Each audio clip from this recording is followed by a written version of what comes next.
कितनी आवश्यकता लगती है आज की परिस्थितियों में नए संसद भवन की? कितनी आवश्यकता? आप लोकसभा अध्यक्ष हैं, आप तो खुद देख रहे हैं सारा, कितना आवश्यकता महसूस होती है आपको? हमारे पुराने संसद भवन को 93 वर्ष हो गए। जब ये भवन बना था तो उस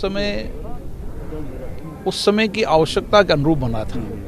उसके बाद इस भवन के अंदर जब लोकतांत्रिक गणराज्य की स्थापना हुई, आज़ाद हिंदुस्तान का हुआ, तो उसके बाद हमारी आवश्यकताएं बढ़ती चलेगी। क्योंकि भवन पहले 1 मंजिल था, फिर 2 मंजिल हुआ, 3 मंजिल हुआ।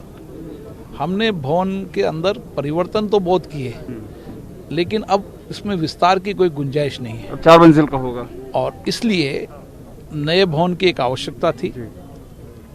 संसद ने इस आवश्यकता को महसूस किया।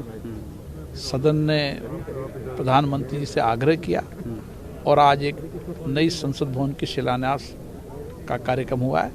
मुझे आशा है कि हम शीघ्र ही इस संसद भवन के निर्माण को कर पाएंगे। और ये भी कहा जा रहा है सुरक्षा के लिहाज से बड़ा जरूरी था, क्योंकि पुराना जो निर्माण है उसमें वो मानक नहीं थे जिनकी आज आवश्यकता है आज के दौर में। आपने जो डॉक्यूमेंट्री दिखाई उसमें भी आतंकवाद का भी जिक्र था उस डॉक्यूमेंट्री में। क्योंकि उस समय जब आवश्यकता थी तब उस समय की आवश्यकता के अनुसार थी। फिर इस संसद पे आतंक के हमले हुए, उस दृष्टि से सुरक्षा की दृष्टि से हमें यहाँ पर व्यापक इंतजाम करने पड़ेंगे।